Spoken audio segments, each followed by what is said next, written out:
Hello, it's great to have you here. If you enjoy our stories, please like and subscribe to the channel. It's a simple gesture that helps us keep bringing new adventures to you. The winter of 1888 had descended upon the Colorado Rockies with a ferocity that even the oldest prospectors claimed they had never witnessed. The wind howled through the canyons like a chorus of tormented spirits, driving snow into drifts deep enough to bury a horse and rider whole. Yet, in the midst of this frozen hellscape, Sterling Caldwell sat comfortably within the canvas walls of his opulent pavilion, a glass of aged Kentucky bourbon resting in his manicured hand. Sterling was not a man who bowed to the elements, nor to any other force on this earth. At 35, he was the uncrowned king of the railways, a magnate whose fortune was whispered about in the parlors of New York and the saloons of San Francisco alike. He had come to this desolate stretch of wilderness not to suffer, but to survey.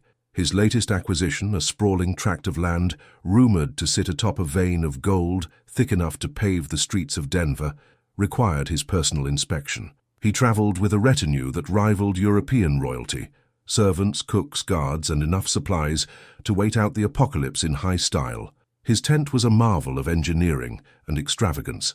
Reinforced canvas walls lined with heavy furs kept the biting cold at bay, while a cast-iron stove, perpetually fed with dry oak, radiated a warmth that made the interior feel like a summer afternoon.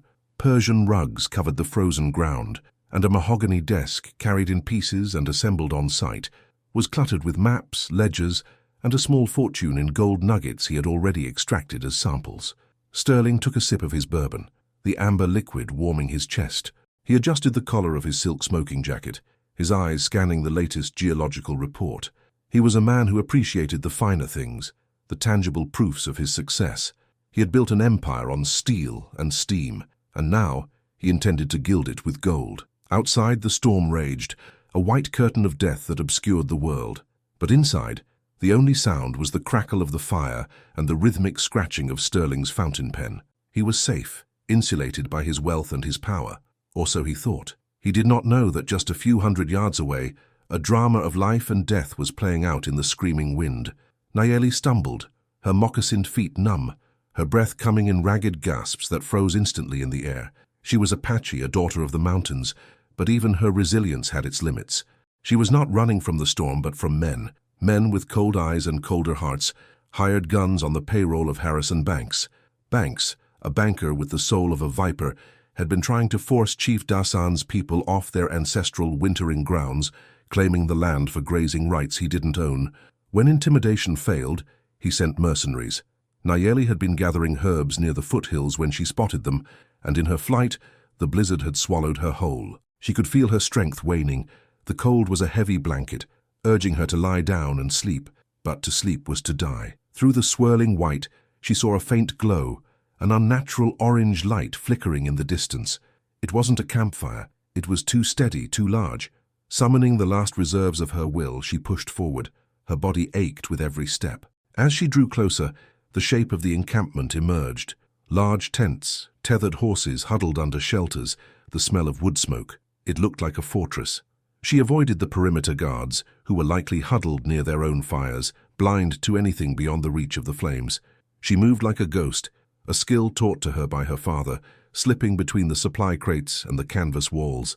She needed warmth. Just a moment of warmth. Her eyes locked onto the largest tent, the one glowing from within. It radiated heat that she could almost taste. Desperation overrode caution. With trembling fingers, she undid the lashings of the rear flap and slipped inside. The sudden assault of warmth was almost painful. Nayeli fell to her knees on the soft carpet, her body shaking violently as the blood began to return to her frozen limbs. The air smelled of tobacco and cedar, rich and intoxicating. She looked around, her dark eyes wide. She had never seen such luxury. Furniture of polished wood, crystal decanters, furs that looked softer than clouds. In the center of the room, a large bed beckoned, piled high with buffalo robes and wool blankets. She saw the man sitting at the desk, his back to her. He seemed immense, his posture commanding even in repose. She held her breath, terrified he would turn around, but the wind outside masked the sound of her entry. She knew she should leave, steal a blanket and run, but her body refused to obey. The bed was right there.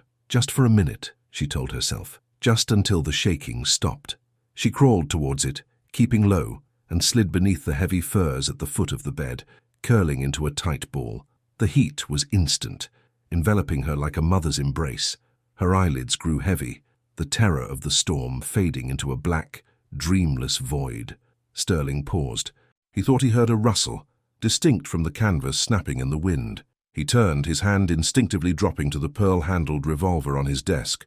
The room was empty. He frowned, scanning the shadows. Nerves, he muttered to himself, though he was not a man prone to them. He stood up and walked to the stove, adding another log.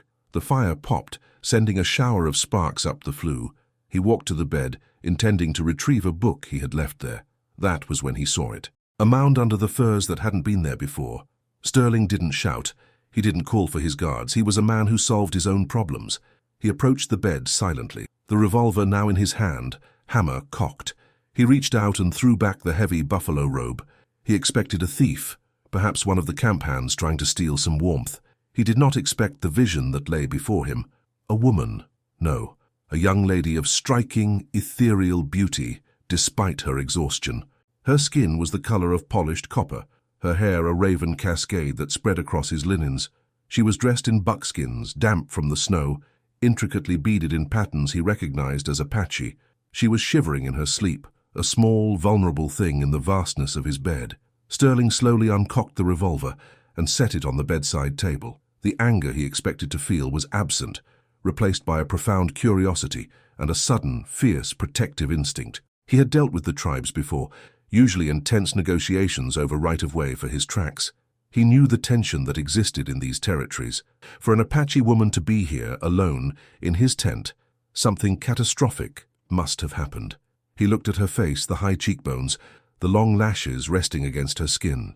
She was beautiful, not in the powdered, corseted way of the society women back east, but with a raw, natural elegance that took his breath away. He realized she was freezing. Her lips were tinged with blue. Without a second thought for propriety, social codes seemed irrelevant in the face of such elemental need. Sterling sat on the edge of the bed. He reached out and touched her shoulder. She was like ice. "You're safe," he whispered, though he knew she couldn't hear him. He pulled the furs back up, tucking them around her chin.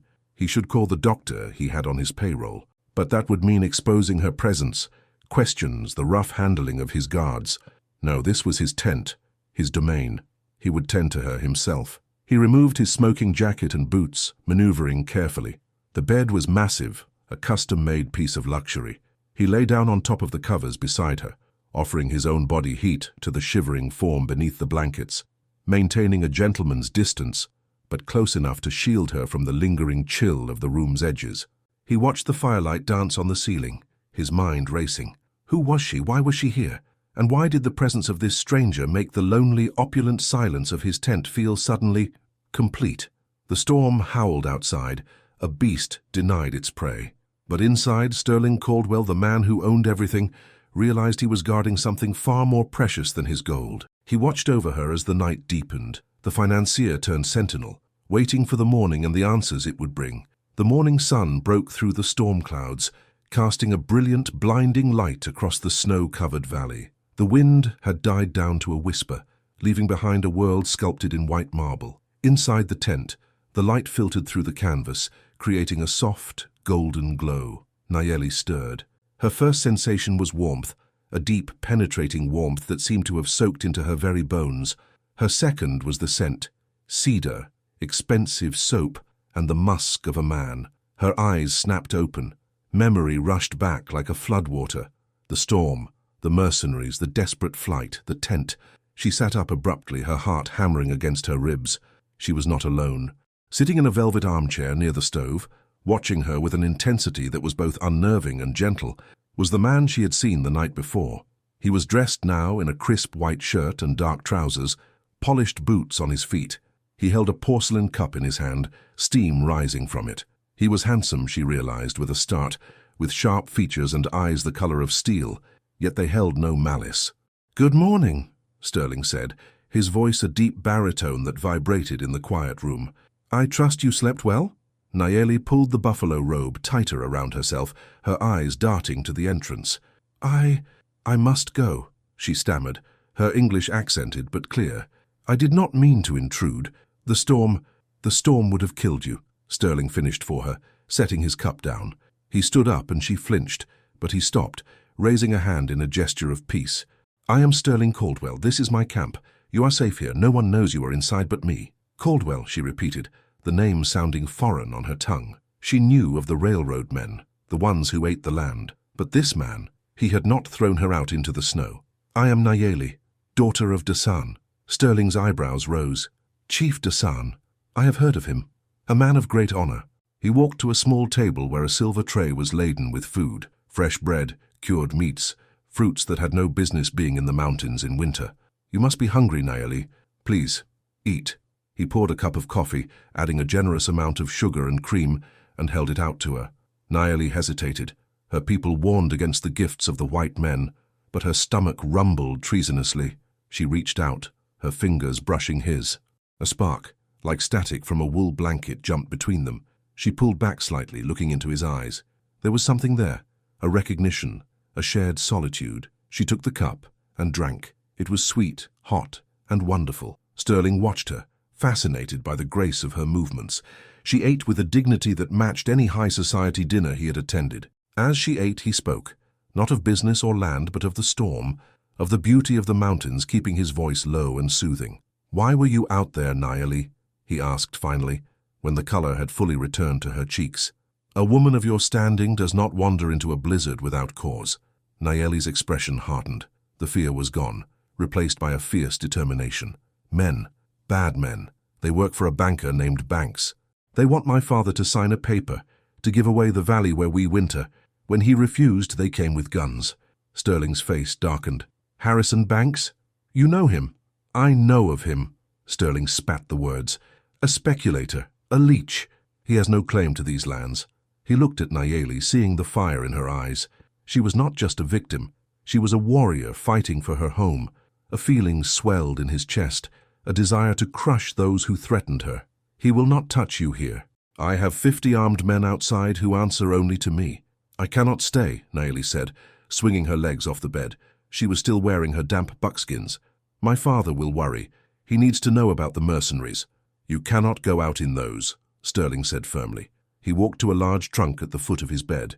He rummaged through it and pulled out a heavy coat made of fine wool and lined with silk, his own spare coat, and a pair of thick woolen socks. Wear these, and I will not let you walk. I will have a sleigh prepared. You would help me? Nayeli asked, confused. You are like them, a rich man from the east. Sterling walked back to her, standing close enough that she could feel the heat radiating from him. I am a rich man, yes, but I am not like them. I build things, Nayeli. Banks only destroys. He reached out, his hand hovering near her face, then gently tucked a stray lock of hair behind her ear. The intimacy of the gesture shocked them both. And I find myself unwilling to let harm come to you. Nayeli looked up at him, her heart pounding a new rhythm. He was powerful, yes, but there was kindness in his strength. She felt a pull towards him, dangerous and undeniable. Thank you, Sterling, she whispered, using his first name. He smiled, and it transformed his face, making him look younger, less like a titan of industry, and more like a man in love. Do not thank me yet. We have a long ride ahead. Before they could move, a commotion erupted outside. Shouts, the whinny of horses, and a gunshot that cracked through the morning air. Sterling's face turned to stone. He grabbed his gun belt, buckling it on in one fluid motion. Stay here, he commanded, his voice leaving no room for argument. Do not come out until I say so. He strode out of the tent, leaving Nayeli alone in the luxury that suddenly felt like a cage. She rushed to the tent flap, peering through a small opening. Hello, everyone. Where are you watching from? Let us know in the comments, and don't forget to subscribe. Outside, a group of rough-looking men on horseback had ridden into the center of the camp. At their head was a man in a dark suit and a bowler hat, looking out of place and entirely sinister. It was one of Banks's lieutenants. They were arguing with Sterling's head of security. Sterling emerged from the tent, his presence commanding immediate silence. He walked down the steps of his pavilion, his hand resting casually on his revolver. To what do I owe this intrusion? Sterling asked, his voice cold as the winter wind. We're looking for a runaway, the man in the bowler hat sneered. An Indian girl. We tracked her prints here. Sterling didn't blink. He stood between the men and the tent where Nayeli hid, a wall of wealth and steel. There are no runaways here, only my employees and my guests, and you are neither. Now look here, Mr. Caldwell, the man started. Mr. Banks won't like— Mr. Banks, Sterling interrupted, his voice dropping an octave, is a minor annoyance. I am a problem. Tell your boss that if he sets foot on my land or harasses anyone under my protection again, I will buy his bank, burn it to the ground, and sow the earth with salt. Now get off my property. The threat was delivered with such absolute confidence that the riders shifted uneasily. They knew Sterling Caldwell's reputation. He could buy and sell them 100 times over. The leader spat on the ground, glared at Sterling, and turned his horse. This ain't over, he muttered. It is for you, Sterling replied. As they rode away, Nayeli watched from the tent, her heart swelling. He had stood for her. He had defied his own kind for her. In the cold morning light, she knew that the stories of her people were changing, and her own story was just beginning. The sleigh ride to the Apache encampment was a journey through a crystal wonderland, but neither Sterling nor Nayeli paid much attention to the scenery. They were wrapped together under heavy furs, the jingle of the harness bells providing a rhythmic backdrop to their conversation. Sterling drove the team of black stallions himself, having dismissed his driver. He wanted no ears to hear what passed between them. You have great power, Nayeli said, looking at his profile. The cold air had flushed his cheeks, but his hands on the reins were steady and strong. You spoke to those men as if they were children. Men like that only understand force, Sterling replied, glancing at her. Money is just a tool, Nayeli, like a rifle or a knife. It depends on how you aim it.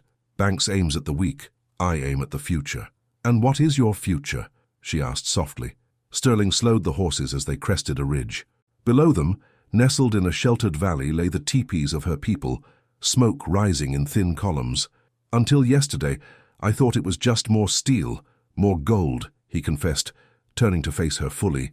His eyes searched hers. Now, I am not so sure. I think I might have been missing the most important part. Nayeli felt a blush heat her cheeks. She looked down at his gloved hands. My father will not trust you easily. He sees only a white man who wants something. Then I will prove him wrong, Sterling vowed. I want nothing from him. I only want to ensure your safety. When they rode into the village, the reaction was immediate. Warriors grabbed their weapons. Women pulled children close. Sterling stopped the sleigh in the center of the circle and raised his hands, showing they were empty. Nayeli stood up, throwing off the heavy wool coat to reveal her buckskins. Father, she called out in her native tongue. He is a friend. He saved me. Chief Dasan emerged from the largest lodge, a man of weathered oak and iron dignity. He looked from his daughter to the wealthy stranger in the expensive sleigh. He saw the way Sterling looked at Nayeli, not with greed, but with reverence. He saved you from the storm? Dasan asked, walking closer. From the storm, and from Banks's men, Nayeli answered, stepping down and standing beside Sterling. He stood against them. He threatened them with his power. Dasan looked Sterling in the eye. Why does a man who owns the Iron Horse care for a daughter of the Apache? Sterling stepped down, standing tall but respectful. Because your daughter has a spirit that is worth more than all the gold in these mountains, Chief Dasan, and because I find that I cannot bear the thought of her coming to harm. The tension in the village broke. Dasan nodded slowly. Then you are welcome at my fire, Sterling Caldwell. Over the next few weeks, a strange and beautiful alliance formed.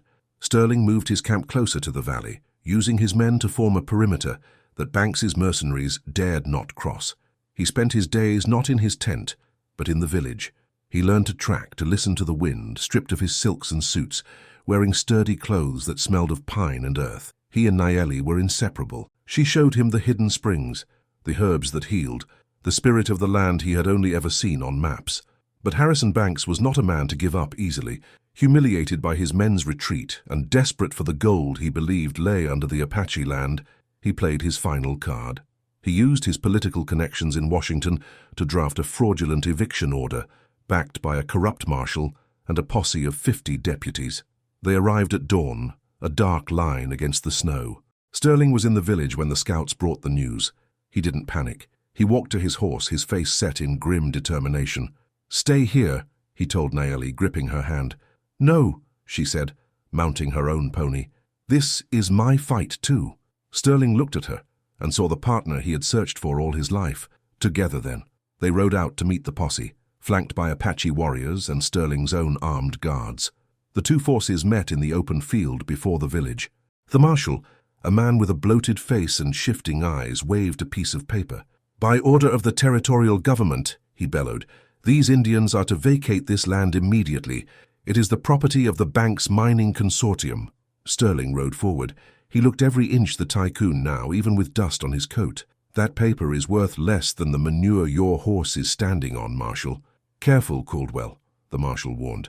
"You're interfering with the law." "I am the law here," Sterling announced, his voice booming, "or at least the money that buys it." He reached into his saddlebag and pulled out a thick sheaf of documents. "I bought this land, all of it. The deed was recorded in Denver 3 days ago. I paid triple the market value. This valley, the mountains, the river, it all belongs to the Caldwell Trust." He rode closer, tossing the documents at the marshal's feet.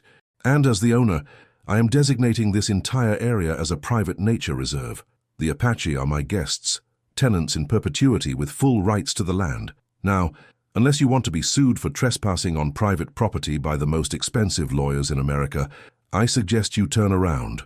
The marshal looked at the deed, then at Banks, who had ridden up beside him. Banks was purple with rage. "He's lying. He can't just buy it." "I can, and I did," Sterling said, a smirk playing on his lips. "It's amazing what a telegram and a bank transfer can do. You're finished, Banks. Your investors will pull out when they hear you lost the claim. You're a pauper." Banks reached for his gun, a desperate, foolish move. Before he could clear leather, a dozen rifles, Apache and hired guard alike, cocked in unison. Sterling didn't flinch. Banks froze, defeated. He wheeled his horse around and galloped away, his posse following in disarray. Cheers erupted from the Apache warriors.